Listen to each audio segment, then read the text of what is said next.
प्यारे साथियों, आप सभी का स्वागत है आपके अपने YouTube channel PICS learning classes में। तो आज शुरू करा जा रहे हैं क्लास 10th मैथमेटिक्स का वृत्तों से संबंधित क्षेत्रफल चैप्टर 12। आज नया चैप्टर शुरू हो रहा है। इस वीडियो को आप लोग शेयर कर दीजिए अपने दोस्तों के पास। अगर आप इस चैनल पर नए आए हैं तो चैनल को सब्सक्राइब कर लीजिए ताकि आपको आने वाली सभी क्लासेस आपको मालूम पड़ सके। ठीक है, तो चलिए क्लास को शुरू करते हैं। तो चैप्टर का नाम क्या है? वृत्तों से संबंधित क्षेत्रफल। यानी इस चैप्टर में वृत्त से संबंधित जो भी चीज़ होता है उसके बारे में पढ़ेंगे, उसके बारे में समझेंगे। ठीक है, चलिए सबसे पहले हम एक वृत्त बनाते हैं। ये क्या है? एक वृत्त। क्या है? वृत्त है। और आपको पता है कि वृत्त के अंदर में क्या होता है? मध्य भाग क्या होता है? सर केंद्र। यहाँ पे क्या होता है? इसको बोलते हैं केंद्र। ठीक है, ये आपको पता होगा, पहले इससे पहले पढ़ाए थे, है ना। उसके बाद ये वाला भाग क्या है? त्रिज्या है। और ये भी क्या है? त्रिज्या ही है। और ये पूरा क्या है? ये पूरा की बात करें तो ये पूरा क्या है? ये व्यास है। कि यहाँ से लेके यहाँ तक इसको क्या बोलते हैं? व्यास बोलते हैं। ठीक है, तो सबसे पहले ये बताइए आप, वृत्त का क्षेत्रफल क्या होता है? तो आप क्लास 9th में जरूर पढ़े होंगे। तो वृत्त का क्षेत्रफल होता है πr²। वृत्त का क्षेत्रफल बराबर होता है πr²। क्या होता है? πr²। देखिए, आज की क्लास बहुत इंपॉर्टेंट है आपके लिए। अगर आज पूरी तरह से आप समझ आते हैं बढ़िया से तो आपको समझ लीजिए ये चैप्टर आधा आज ही ख़त्म हो गया, क्योंकि बहुत ही इंपॉर्टेंट आज जो भी बताएंगे समझना बहुत ज़रूरी है। अगर आज आपको समझ में नहीं आया तो आगे बहुत दिक्कत होगा, इसीलिए आज पूरी ध्यान से देखिए और उम्मीद करते हैं आपको समझ में ज़रूर आएगा। ठीक है, तो वृत्त का क्षेत्रफल क्या होता है? πr² होता है। ठीक, उसके बाद चलते थोड़ा सा परिधि की ओर। कहाँ चलते हैं? वृत्त की परिधि की ओर। देखिए, वृत्त की परिधि, तो आपको पता है परिधि किसको बोलते हैं? यानी मान लीजिए यहाँ से लेके यहाँ तक ऐसे घुमा, ऐसे ऐसे ऐसे, तो यहाँ तक जो आया इसी को क्या, इसी को बोलते हैं परिधि। क्या बोलते हैं? वृत्त की परिधि बोले या परिमाप भी बोल सकते हैं। ठीक है, देखिए यहाँ पे तो वृत्त की परिधि जो होता है वो बराबर होता है किसका? तो बराबर होता है, सबसे पहले यहाँ देखिए, ये परिधि जो होता है वो किसके बराबर होता है? वो होता है पाई इंटू व्यास के। किसके बराबर होता है? पाई इंटू व्यास के। तो परिधि बराबर हो जाएगा पाई इंटू, ये बताइए व्यास किसके बराबर होता है? व्यास जो होता है यहाँ से लेके यहाँ तक, ये किसके बराबर होता है? ये 2r के बराबर होता है। यानी ये एक r, ये r दोनों को जोड़ेंगे तब ना व्यास निकलेगा। तो वही चीज लिख रहे हैं यहाँ पे, r प्लस r क्या होगा? 2r। यानी व्यास के स्थान पे क्या लिखेंगे हम? 2r लिखेंगे। आई बात समझ में? 2r क्यों लिखे? 2r इसीलिए लिखे हैं कि दो त्रिज्या मिलकर व्यास बनता है ना। ये त्रिज्या तो मिलकर तब ना यहाँ से लेकर यहाँ तक व्यास बना, इसीलिए यहाँ पे 2r लिखे हैं। तो परिधि बराबर क्या हो जाएगा? तो परिधि बराबर हो जाएगा गुना करेंगे तो 2πr हो जाएगा। आपको यही याद रखना है, ये सब आपको याद नहीं रखना, आपको ये याद रखना है। पूछेंगे कि वृत्त की परिधि बराबर क्या होता है? बोलिएगा 2πr। क्या होता है? 2πr। आए बात समझ में? वीडियो आ रही क्लियर? चलिए इसको आप अपने कॉपी में नोट कीजिए, फिर आगे चलते हैं।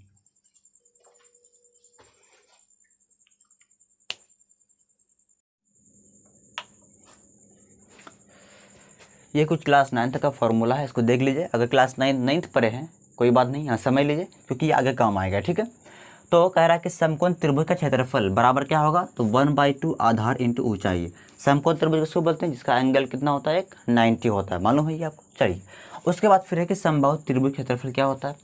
तो बोलेंगे √3/4 इंटू भुजा का स्क्वायर।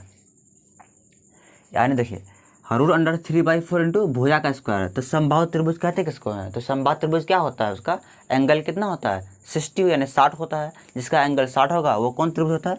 समबाहु, यानी कि उसका तीनों कोण कितना होता है? 60 का होता है ना। चलिए उसके बाद है वर्ग का क्षेत्रफल। वर्ग क्षेत्रफल क्या होता है? तो भुजा इंटू भुजा होता है। और एक चीज़, ये जो वर्ग है मान लीजिए ये क्या है? ये वर्ग है। और वर्ग के चारों भुजा क्या होता है? बराबर होता है। क्या होता है? बराबर होता है। इसीलिए क्षेत्रफल क्या होता है? भुजा इंटू भुजा, यानी कि भुजा का स्क्वायर होता है। आई बात समझ में? ये कुछ बेसिक था, इसको आप नोट कर लीजिए। चलते आप जो बुक में अभी जो पढ़ेंगे उसके बारे में चलते हैं। ठीक, आप अपना सिलेबस पे चलते हैं ना, जो पढ़ना हम लोगों को। ये तो क्लास 9 तक का था।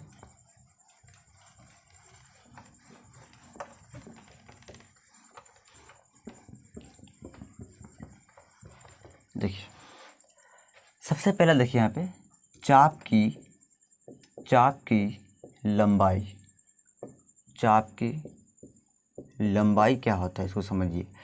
मान लीजिए ये क्या है, वृत्त है। क्या है ये? वृत्त है। और इसको बोलेंगे केंद्र। ये त्रिज्या हुआ और ये भी क्या हुआ, त्रिज्या हुआ। ये केंद्र है। ठीक है, तो दो त्रिज्या से जिस बिंदु पर मिला, ठीक, यहाँ और यहाँ, तो यहाँ से लेके यहाँ तक, यहाँ से लेके यहाँ तक जो ये पूरी लंबाई है, इसी को बोलते हैं चाप। क्या बोलते हैं?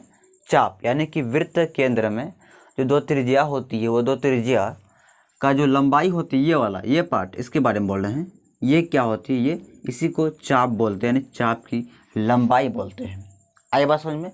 तो चाप की लंबाई अगर पूछे तो क्या बोलेंगे? तो चाप की लंबाई बराबर होता है थीटा बट्टे 360 इंटू 2πr, या थीटा बट्टे 180 इंटू πr। ये दोनों में कोई भी आप यूज़ कर सकते हैं, दोनों एक ही चीज़ है। क्योंकि बच्चे ऐसे होते हैं जो अगर एक ही बताएंगे तो कहीं अगर आप ये देख लीजिएगा, आप बोलेंगे सर गलत पढ़ाए हैं, इसलिए हम दोनों लिख दिए। वो इसीलिए देखिए यहाँ देखिए 2, यहाँ पर 2 नहीं है। अरे 2 से काटेंगे 360 में 180 ही आएगा ना, तो वही चीज़ तो है यहाँ भी। आए बस समझ में? चलिए, लेकिन एक चीज़ आपको और समझना है। तो ये तो चाप हो गया, इसी को चाप बोलेंगे। लेकिन एक चाप तो इधर भी हुआ ना, ऐसे ऐसे ऐसे ऐसे करके, है ना। तो ये वाला जो चाप है, इसको बोलेंगे लघु चाप। क्या बोलेंगे? लघु चाप। और ये बड़ा वाला क्या बोलेंगे?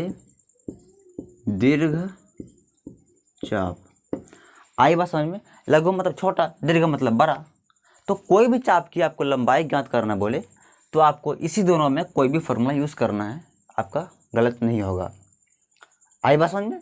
चाहे ये फार्मूला या चाहे ये फार्मूला, ठीक है। तो ये होता है चाप की लंबाई। तो उम्मीद करते हैं आपको समझ में आ गया होगा। इसको आप नोट कर लीजिए कॉपी में अपना बढ़िया से। उसके बाद फिर इसका आगे चलते हैं।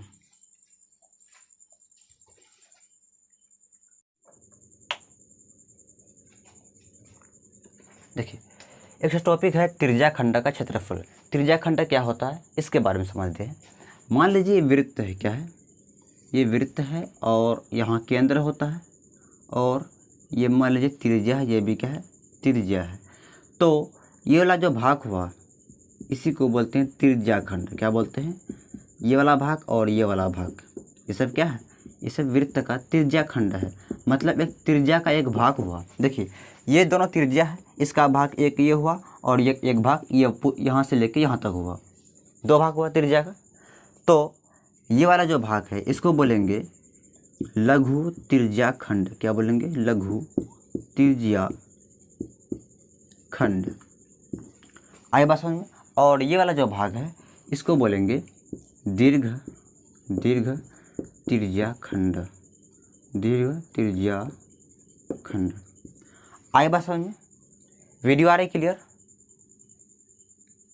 तो देखिए यहाँ पे ये वृत्त है और वृत्त का जो ये त्रिज्या हुआ, इस त्रिज्या का ये वाला भाग, ये इसको बोलते हैं लघु त्रिज्या खंड। और ये बड़ा वाला भाग को क्या बोलते हैं? दीर्घ त्रिज्या खंड बोलते हैं। आई बात समझ में? और ये वाला जो पार्ट है इसको क्या बोलते हैं? इसको चाप बोलते हैं। क्या बोलते हैं? चाप बोलते हैं। पता था आपको? अभी इससे पहले पढ़ाए थे। चलिए, तो इसका फार्मूला होता है, त्रिज्या खंड क्षेत्रफल का फार्मूला होता है theta by 360 into πr square. तो देखिए ये त्रिज्या खंड का क्षेत्रफल हुआ और लघु त्रिज्या खंड का क्षेत्रफल यही हुआ। दोनों का फार्मूला यही यूज़ करेंगे। समझिए, फिर त्रिज्या खंड क्षेत्रफल निकालने का है या लघु त्रिज्या खंड निकालने का है, यही फार्मूला यूज़ करेंगे। लेकिन दीर्घ त्रिज्या खंड क्षेत्रफल का निकालने का तरीका अलग है, इसका सूत्र अलग है। ठीक है, ये क्लियर हुआ आपको?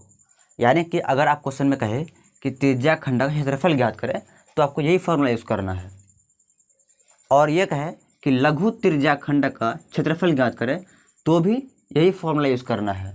लेकिन दीर्घ का इसका फॉर्मूला अलग है। वो क्या अलग है वो देखिए। तो क्या लिखा हुआ है पे, दीर्घ त्रिज्या खंड का क्षेत्रफल बराबर, जानते क्या होता है? इसका बराबर होता है, देखिए अगर इस पूरे वृत्त का क्षेत्रफल में ये लघु त्रिज्या खंड माइनस कर देंगे, क्या दीर्घ नहीं बचेगा? ये पूरा तो वृत्त है और वृत्त क्षेत्रफल पाई आर स्क्वायर होता है, तो उस पाई आर स्क्वायर में ये छोटा जो भाग है लघु त्रिज्या खंड, इसको अगर माइनस कर दें ये वाला बच जाएगा। मतलब कि यहाँ लिखेंगे वृत्त का क्षेत्रफल माइनस लघु त्रिज्या खंड का क्षेत्रफल, लघु त्रिज्या खंड का क्षेत्रफल। तो वृत्त क्षेत्रफल क्या होता है? तो पाई आर स्क्वायर होता है, माइनस लघु त्रिज्या खंड क्षेत्रफल क्या होता है? तो यहाँ पर theta by 360 into pi are square. ये फॉर्मूला आपको यही याद रखना है, ठीक है। ये हुआ दीर्घ त्रिज्या खंड का क्षेत्रफल, याद रहेगा ना? तो इसको आप याद कर लीजिएगा। देखिए ये याद करना बहुत ज़रूरी है, क्योंकि अगर ये आपको याद हो गया, जितना बता रहे उस समझ में आ गया, समझ लीजिए आज आपका जो चैप्टर वृत्त संबंध क्षेत्रफल है आधा चैप्टर आपसे बन ही गया। क्योंकि आगे जब तक आपको ये फॉर्मूला याद नहीं रहेगा, कॉन्सेप्ट नहीं समझ में आएगा, तो आगे आपसे नहीं बनने वाला है। इसीलिए जितना बता रहे हैं इसको रिवीजन करना है और दिमाग में सेट करना है। तो उम्मीद करते हैं आपको समझ में आ गया होगा। इसको नोट कीजिए। अब इसका जो अगला टॉपिक है उसको समझते हैं।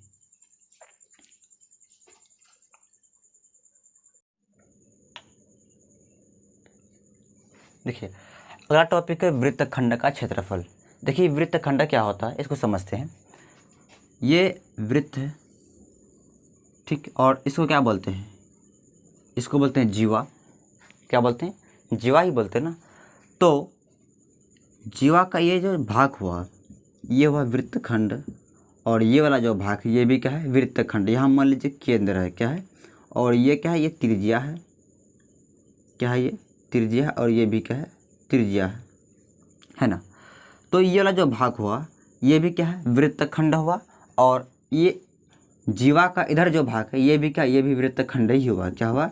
ये भी वृत्त खंड ही है, लेकिन दोनों का नाम क्या होगा? अलग अलग होगा।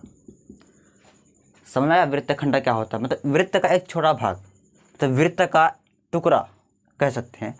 ये वृत्त है ना जी, ये मान लीजिए जीवा है, तो जीवा है एक भाग ये हुआ, एक भाग इधर हुआ। तो ये वाला जो भाग है इसको भी बोलते हैं वृत्त खंड, और ये वाला जो भाग है इसको भी बोलते हैं वृत्त खंड। लेकिन दोनों का नाम अलग यहाँ पे ये होगा।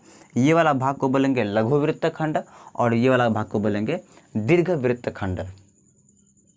आई बात समझ में? वीडियो आ रही क्लियर ना? तो चलिए वही बता रहे हैं आपको। तो देखिए यहाँ पे, तो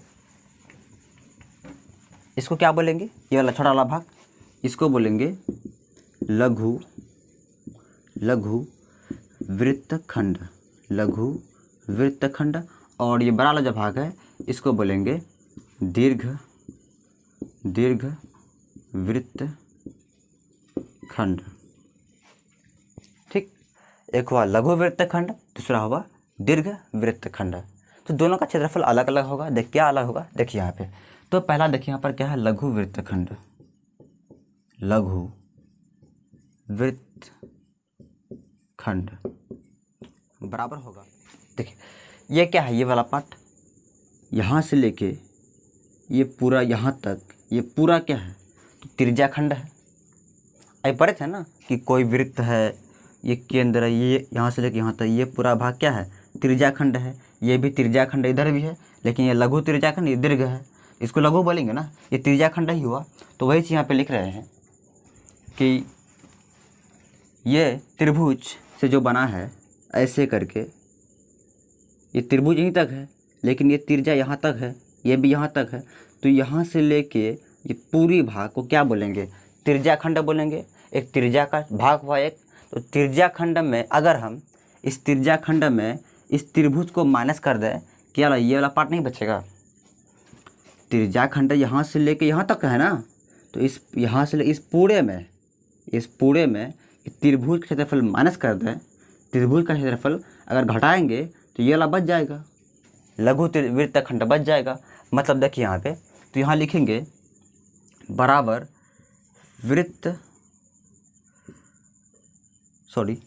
त्रिज्याखंड का क्षेत्रफल, त्रिज्याखंड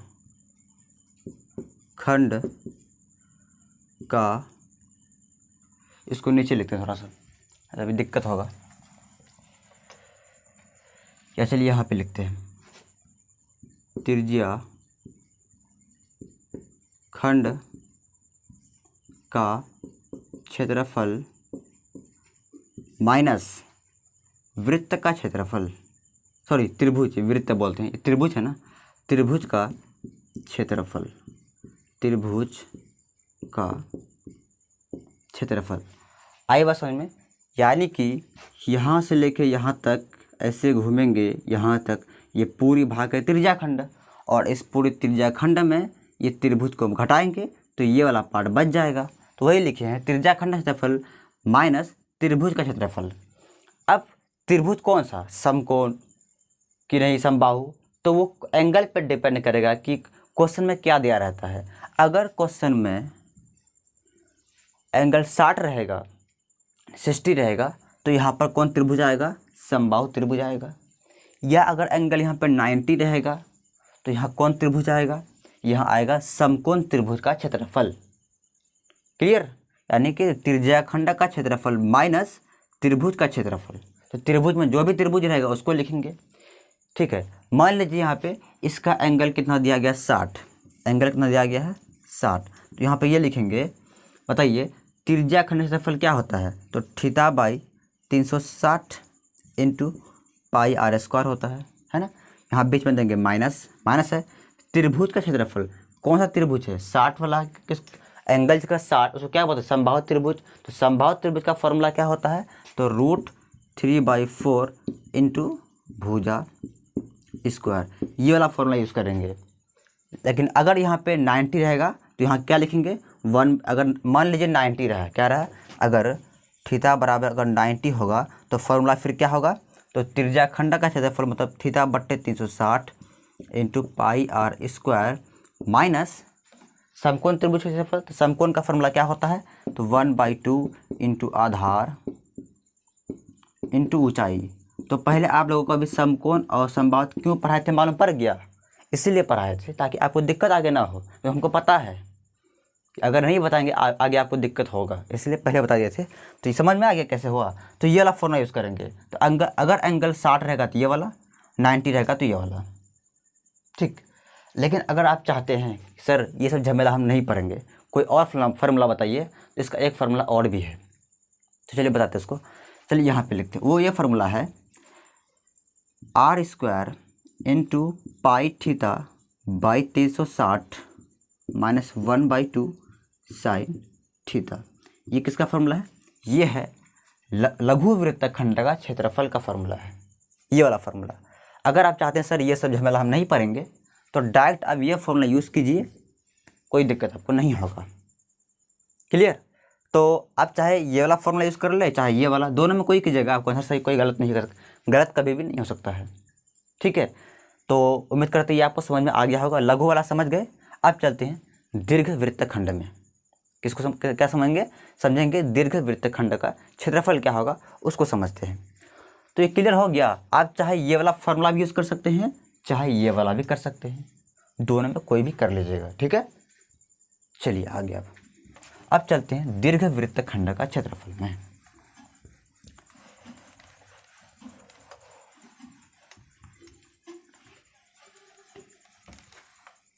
तो लिखेंगे यहाँ पे दीर्घ वृत्तखंड का क्षेत्रफल, दीर्घ वृत्तखंड का क्षेत्रफल बराबर क्या होगा, देखिए।